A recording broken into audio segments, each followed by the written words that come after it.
ഹബീബായ തങ്ങൾ കൊടുക്കുന്ന മറുപടി, മോനെ നിന്റെ ഭാര്യയോട് നീ ഏറ്റവും നല്ല പോലെ പെരുമാറണേ. ആറാബി നബി തങ്ങളോട് പറഞ്ഞു, നബിയേ അത് മാത്രം പറ്റില്ല നബിയേ, ഒന്നും രണ്ടും എനിക്ക് ഓക്കെയാ നബിയേ. ഉസ്താദുമാർക്കൊക്കെ അറിയാം, ഈ അറാബികളുമായി ബന്ധപ്പെട്ട ഹദീസുകളൊക്കെ മുത്താല ചെയ്യുമ്പോൾ ഈ അറാബികൾ ചിലപ്പോൾ ഒന്ന് കഴിഞ്ഞാൽ രണ്ടെണ്ണൊക്കെ നബി തങ്ങളോട് ചിലപ്പോൾ തർക്കുത്തരൊക്കെ പറയുന്ന ഹദീസുകളുണ്ട്. സമ്മതല്ലാണ് നബി തങ്ങളുടെ ദിവസമൊക്കെ വന്നിരിക്കും. അവരൊരു കൾച്ചർ, ഈ ബതുക്കൾ, അറബികളിൽ തന്നെ സിറ്റികൾ താമസിക്കുന്ന അറബികളുണ്ട്, കുറച്ച് ദൂരെ ഒട്ടകത്തിന്റെ പാല് കറന്ന് അങ്ങനെയൊക്കെ ജീവിക്കുന്ന, മീൻ പിടിച്ച് ജീവിക്കുന്നൊക്കെ അറബികളുണ്ട്. കുന്നിന്റെ മലയെ കൃഷിയൊക്കെ ചെയ്യുന്ന ബതുക്കൾ എന്നൊക്കെ പറയും ചിലപ്പോൾ, സുബ്ഹാനല്ലാഹ്. അതുപോലെ അറാബികളിൽ ഒരു കൂട്ടര് അവർ കുറച്ച് ഭയങ്കര ദൂരത്തായിരിക്കും. അവർക്ക് ഈ സിറ്റി കൾച്ചർ ഒന്നും ചിലപ്പോൾ കിട്ടൂല. അപ്പൊ ഒന്ന് പറഞ്ഞാൽ ചിലപ്പോൾ അവർ രണ്ടാമത് എടുത്ത് ചാടി പറയും. സ്വഹാബികൾ എന്ന് പറഞ്ഞാൽ നബി തങ്ങൾ എന്ത് പറഞ്ഞാൽ അങ്ങനെ എന്താ പൂച്ച ഇരുന്ന് കേൾക്കുന്ന പോലെ അത്ര കഥപോട് അവർ കേൾക്കും, തിരിച്ചൊന്നും പറയൂല, എന്ത് പറഞ്ഞാൽ അക്സെപ്റ്റഡ് ആണ്. അറാബികളുമായി ബന്ധപ്പെട്ട് ഹദീസുകൾ എടുത്ത് കിതാബ് മുതാല ചെയ്യുന്ന സമയത്ത് ഒരുപാട് സംഗതി നബി തങ്ങളോട് പോയിട്ട് ഞാൻ മുഹമ്മദ് ആ പൊതുപ്പ് എന്നൊക്കെ പറഞ്ഞ ഹദീസ് അടക്കമുണ്ട്. സുബ്ഹാനല്ലാഹ്, അങ്ങനത്തെ സംഭവം വരെ കിതാബിൽ നമുക്ക് പഠിക്കാൻ പറ്റും. അങ്ങനെ അറാബി നബി തങ്ങളോട് പറയാണ്, നബിയെ ആദ്യത്തെ രണ്ടും പറ്റും, മൂന്നാമത്തത് പറ്റൂല. എന്റെ ഭാര്യയോട് നല്ല നിലക്ക് നിൽക്കാൻ എനിക്ക് പറ്റൂല. നബി സല്ലല്ലാഹു അലൈഹി വസല്ലം തങ്ങൾ ചോദിച്ചു, മോനെ നിന്നോട് ഞാൻ ചില ചോദ്യങ്ങൾ ചോദിക്കുകയാണ്. മൂന്ന് കാര്യമാണ് നബി തങ്ങൾ ചോദിച്ചത്. മോനെ നിന്റെ കുട്ടിയെ പ്രസവിച്ചത് നീയാണോ അതല്ല നിന്റെ ഭാര്യയാണോ? അറാബി അമ്പരന്നു. നബി തങ്ങൾ അങ്ങനെ ഒരു ക്വസ്റ്റ്യൻ, നബിയേ എന്റെ കുട്ടിയെ പ്രസവിച്ചത് ഞാനല്ല എന്റെ ഭാര്യയാണ്.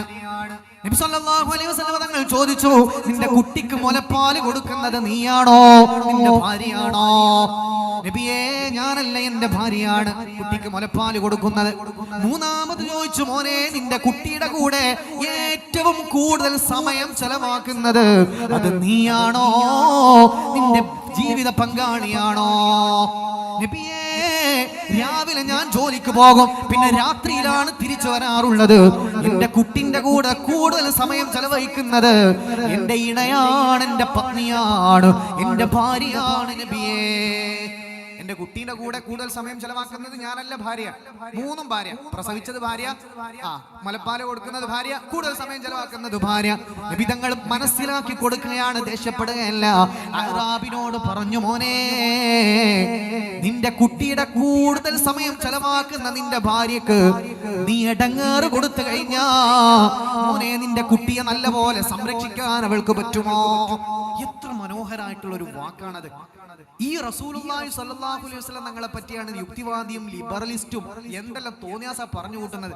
ഒരു മനുഷ്യന്റെ വാക്കിന് ഈ ഹദീസുമായി ബന്ധപ്പെട്ട വിശദീകരണത്തിൽ തന്നെ അറാബി എടുത്തിട്ട് ചോദിച്ചു എന്ന വാക്ക് പ്രയോഗിക്കുന്നുണ്ട്. പെട്ടെന്ന് നബി തങ്ങളോട് ഒരു റീപ്ലൈ, നബിയെ രണ്ടും ചെയ്യും, മൂന്നാമത്തത് എനിക്ക് ചെയ്യാൻ പറ്റൂല. അതൊരു അപമര്യാദയായിട്ടുള്ള ഒരു വാക്കാണത്. അതിന്റെ സാഹിതീയ വശമൊക്കെ എടുത്തു നോക്കി കഴിഞ്ഞാൽ നമുക്ക് മനസ്സിലാകും.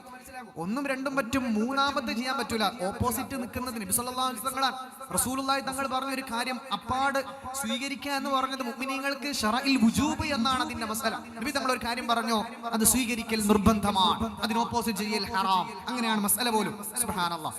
അപ്പൊ അങ്ങനത്തെ ഒരു വാക്ക് പറഞ്ഞിട്ട് പോലും നബി സല്ലല്ലാഹു അലൈഹി വസല്ലം തങ്ങൾ വളരെ കൂളായിട്ട് മനസ്സിലാക്കി കൊടുക്കുകയാണ്, മോനെ നിന്റെ ഭാര്യനെ കുട്ടിയെ പ്രസവിച്ചത് ആരാണ്? നബിയെ എന്റെ ഭാര്യയാണ്. പിന്നെയോ കുട്ടിക്ക് മുലപ്പാൽ കൊടുക്കുന്ന ആരാ? നബിയെ എന്റെ ഭാര്യയാണ്. കുട്ടിയെ കൂടുതൽ സമയം നോക്കുന്നത് നമ്മുടെയൊക്കെ വീട്ടിൽ അങ്ങനെ തന്നെ, നമ്മുടെ മക്കളെ കൂടുതൽ സമയം നോക്കുന്ന ആരാണ്? നമ്മുടെ ഭാര്യ. മോനെ നിന്റെ കുട്ടിയുടെ കൂടെ കൂടുതൽ സമയം ചെലവാക്കുന്നത് നിന്റെ ഇണയാണെന്നിരിക്കെ അവരെ വേദനിപ്പിച്ച നിന്റെ മക്കളിലേക്ക് അത് ബാധിക്കും മോനെ, തർബിയത്ത് നഷ്ടപ്പെടും മോനെ. പരിശുദ്ധ ഖുർആൻ പോലും ഒരു വാക്ക് പറഞ്ഞില്ലയോ,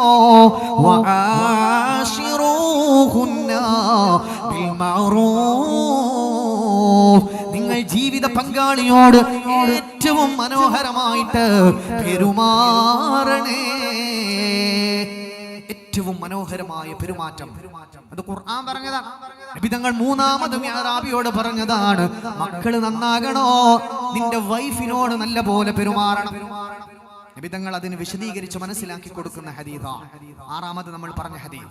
ഇത് വളരെ സീരിയസ് ആയിട്ട് ആണുങ്ങളായ നമ്മളൊക്കെ എടുക്കണം. സ്വന്തം ഭാര്യയോട് മോശമായിട്ട് പെരുമാറാൻ ദീനിൽ ഓപ്ഷൻ ഇല്ല. ഇടങ്ങേറും ബുദ്ധിമുട്ടുണ്ടാക്കാൻ പാടില്ല. അങ്ങനെയാണെങ്കിൽ സംഭവിക്കാൻ പോകുന്ന മക്കൾ മോശമായി പോകും. ഭാര്യ ഭർത്താക്കന്മാർ എപ്പോഴും അടിപിടി കലഹങ്ങളാണെങ്കിൽ ഭാര്യയ്ക്ക് മനസമാധാനം ഇല്ലെങ്കിൽ കുട്ടികൾ അത് ഇൻഫ്ലുവൻസ് ചെയ്യിപ്പിക്കും. കുട്ടികളിലേക്ക് അത് സ്വാധീനം ചെലുത്തും. അവിടെ തർബിയത്ത് നടക്കൂല എന്ന് 1400 കൊല്ലം മുൻ അഷ്റഫുൽ ഖൽഖ് തങ്ങൾ പറഞ്ഞു സല്ലല്ലാഹു അലൈഹി വസല്ലം. ഇന്ന് ലേറ്റസ്റ്റ് ആയിട്ട് മെഡിക്കൽ സൈക്കോളജി സുബ്ഹാനല്ലാഹ് ആധുനിക മനഃശാസ്ത്രം അത് പ്രൂവ് ചെയ്തു.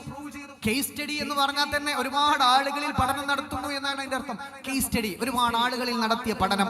അതിന്റെ റിപ്പോർട്ടാണ് സ്വന്തം ഇണയോട് മോശമായി പെരുമാറുന്ന ഭാര്യക്കല്ലേ ഉമ്മക്ക് സമാധാനം നഷ്ടപ്പെടുന്ന വീടാണോ അവിടെ മക്കളിൽ തർബിയത്ത് നഷ്ടപ്പെടാൻ സാധ്യതയുണ്ട്. എല്ലായിടത്തും മക്കൾ മോശമായി പോകുന്നല്ല, അത് സാധ്യത കാണുന്നുണ്ട്. അത് വളരെ സീരിയസ് ആയിട്ട് അതുകൊണ്ടാണ് നബി സല്ലല്ലാഹു അലൈഹി വസല്ലം അങ്ങനെ പറഞ്ഞത്. അപ്പൊ നമ്മൾ ഇത്രയും സമയം കൊണ്ട് 3 ആയത്തും 3 ഹദീസും പഠിച്ചു. ഫാമിലി ലൈഫിന്റെ ഗൗരവം മനസ്സിലായി. മക്കൾ നന്നാകണമെങ്കിൽ സ്വന്തം ഭാര്യയോട് നല്ല പെരുമാറ്റമായിരിക്കണം. സലീം വാഫി പറഞ്ഞല്ല, അഷ്റഫുൽ ഖൽഖിന്റെ വാക്കാണ് സല്ലല്ലാഹു അലൈഹി വസല്ലം. സ്വർഗം കിട്ടണമെങ്കിൽ ഭർത്താവിന്റെ പൊരുത്തം വേണം. 24 മണിക്കൂറും ഭർത്താവിനോട് നന്ദി കേട്. നിങ്ങൾ എന്താ എനിക്ക് ചെയ്തെന്ന്, നിങ്ങളെ കൊണ്ട് എന്താ കിട്ടിയത്, നിങ്ങളെ കൊണ്ട് 10 കൊല്ലയിലെ കല്യാണം കഴിഞ്ഞിട്ട് ലോകത്തെല്ലാ ഭർത്താവും നല്ലത്, സ്വന്തം കെട്ടിയോ മാത്രം മോശം. അങ്ങനെ അവനവന്റെ ഭർത്താക്കന്മാരെ മുൾമുനയിൽ നിർത്തുന്ന ഭാര്യയാണോ നിങ്ങൾ രാവിലെ ദിക്റലിയിട്ട് കാര്യമില്ല എന്നാ മനസ്സിലാക്കേണ്ടത്.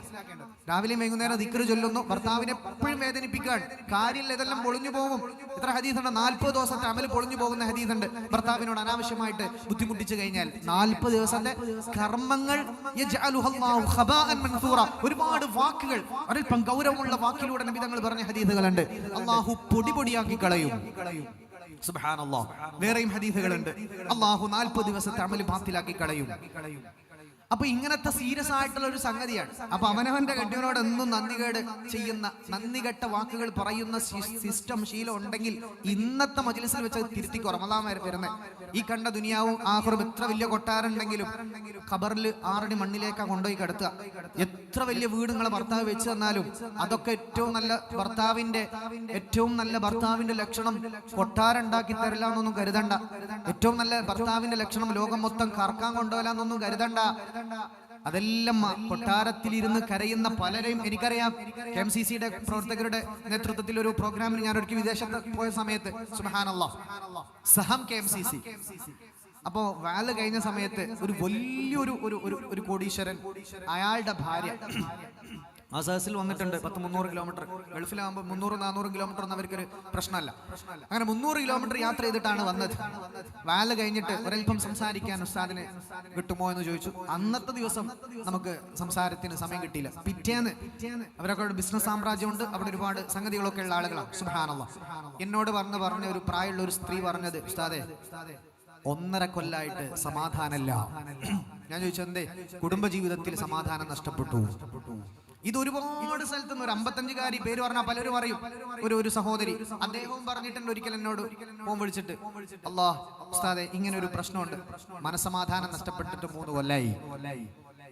വളരെ ഫേമസ് ആയിട്ടുള്ള ഒരു കോടീശ്വരിയാണ്. എന്നോട് പറയാണ് 3.5 കൊല്ലായിട്ട് സമാധാനമില്ല. എന്തേ പ്രശ്നം? കുടുംബജീവിതത്തിൽ സമാധാനമില്ല. ഇത്രയും വലിയ പൈസ ഉണ്ട്, സാമ്പത്തികമായിട്ട് ഒരു കുഴപ്പമില്ല, സമാധാനമില്ല. ഭർത്താവിന്റെ ചില സ്വഭാവക്കേട് കാരണം സമാധാനം പോയി. അപ്പൊ ഉമ്മമാരൊക്കെ ചിന്തിക്കേണ്ട കാര്യം, ഒരു നല്ല ഭർത്താവ് എന്ന് പറഞ്ഞാൽ വലിയ കൊട്ടാരം ഉണ്ടാക്കി തരണ ഭർത്താവാ നല്ലതൊന്നും കരുതണ്ട. കൊട്ടാരത്തിരുന്ന് കരയുന്ന ഒരുപാട് പെണ്ണുങ്ങളുണ്ട്. സുബ്ഹാനല്ലാഹ്. എന്താണ് നല്ല കുടുംബജീവിതം? പരിഹാരം എന്ത്? അതാണ് നമ്മൾ ഇനി പറയാൻ പോകുന്നത്. ഉമ്മമാരെ, ഇതിന്റെ ഗൗരവം നിങ്ങൾക്ക് മനസ്സിലായിട്ടുണ്ടാകും. എന്തിനാണ്? സമാധാനത്തിനാണ് കുടുംബജീവിതം, അല്ലാതെ കലഹത്തിനല്ല, ഫൈറ്റ് ഉണ്ടാക്കാനല്ല, സ്വർണത്തിന്റെ കഥ പറഞ്ഞ് ഇടങ്ങേറുണ്ടാക്കാനല്ല, ഭർത്താവിനോട് നന്ദി കേട് പറഞ്ഞ് ഭർത്താവ് വിദ്യാഭ്യാസമില്ലാത്തവൻ, നാടൻ പൊട്ടനാണ്, ഒന്നിനും പറ്റാത്തവനാണ്, പൈസ ഇല്ലാത്തവനാണ് എന്ന് പറഞ്ഞ് കോലാഹലം ഉണ്ടാക്കാനല്ല. ലിതസ്കുനൂ ഇലൈഹാ, മനസ്സമാധാനം, അതാണ് യഥാർത്ഥ കുടുംബജീവിതത്തിന്റെ കാതൽ.